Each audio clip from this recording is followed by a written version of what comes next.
2D versus 3D. There was an interesting little thing that came up talking about that as well, and it was, we're talking about Cowboys and Aliens, and I actually went to the cinema thinking I was seeing a 3D film. Then when I didn't get the glasses, I realised, oh, it's not 3D. So in saying that, is 3D making the difference we thought? Is it a bubble that might burst, or does it have to be exploited in a different way? Wayne? Yeah, I mean, I think there's two arguments for 3D. Clearly, on an international basis, 3D has been extremely important to the overall box office. I think of the 40% increase in box office in 2010, from memory, I think 8 of the 15 top films internationally were presented in 3D.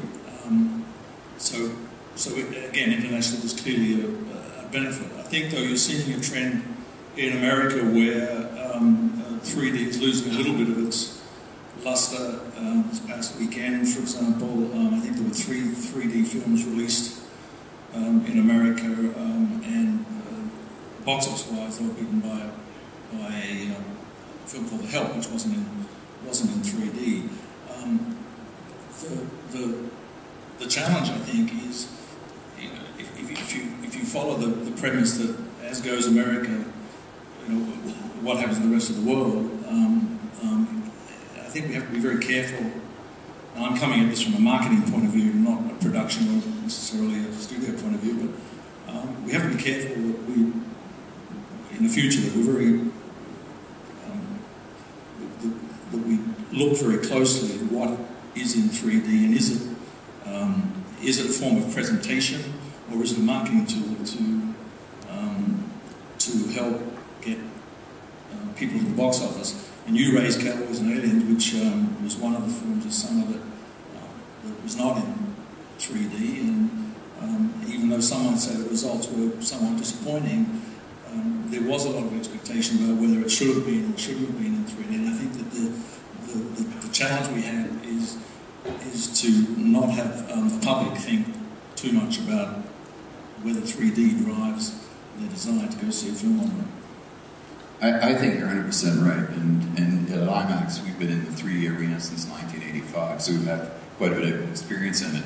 But when Hollywood began to embrace it, you know, what it really came back to, and the marketer was mentioning it earlier, is it all comes down to story at the end of the day. And some stories are better told in a 2D medium, and other stories are better told in a 3D medium. And I think going forward, the studios are going to sort that out, and because the public are figuring it out on their own, and they're doing it in a hurry. And I would agree with you. I think that sometimes, you know, I've been in technology for the last 25 years, and you know, the lessons I've learned is you should never do technology for technology's sake.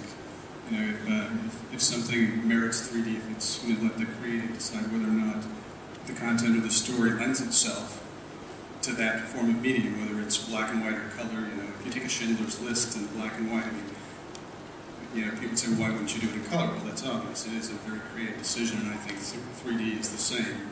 It is, it should be determined by the creative and by the story whether or not it's going to work for that medium and how they're going to create their product.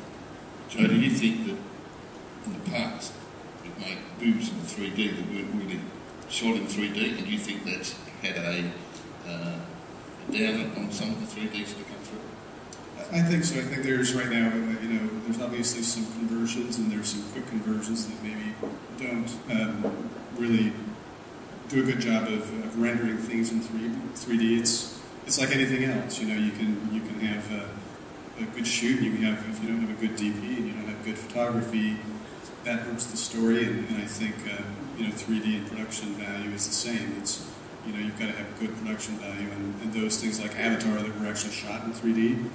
You know, James Cameron paid attention to it, and he did it with a creative focus in mind, and not just to say, I'm going to take this film and run it through and have things pop out at you. You know, it's, I think it is part of the creative process, and when it's done well by great creatives, it's going to work. How's the 3D work for you from an exhibition point of view, Wayne, from just the obvious difference in ticket price versus the offering? Has it affected anything at all, or does it really depend on the product itself? Well, if you look at the retro figures, I don't think it really has, but there is certain socio-economic areas that it has might have that go down for as far as children's films are concerned. We've noticed that the children's films, Joel, I'll be right, they're coming closer together as far as the 3D and the 2D is concerned. Certainly the 2D is performing a lot better than perhaps it was a while ago. Except for the bigger films, the more action type films, etc., Transformers and so on, there is still that gap, and it's closing, but not to the same degree as, I'd say, the children's films. So no. But there is, in some areas, they're balking at the extra $3 that you put on for a 3D movie.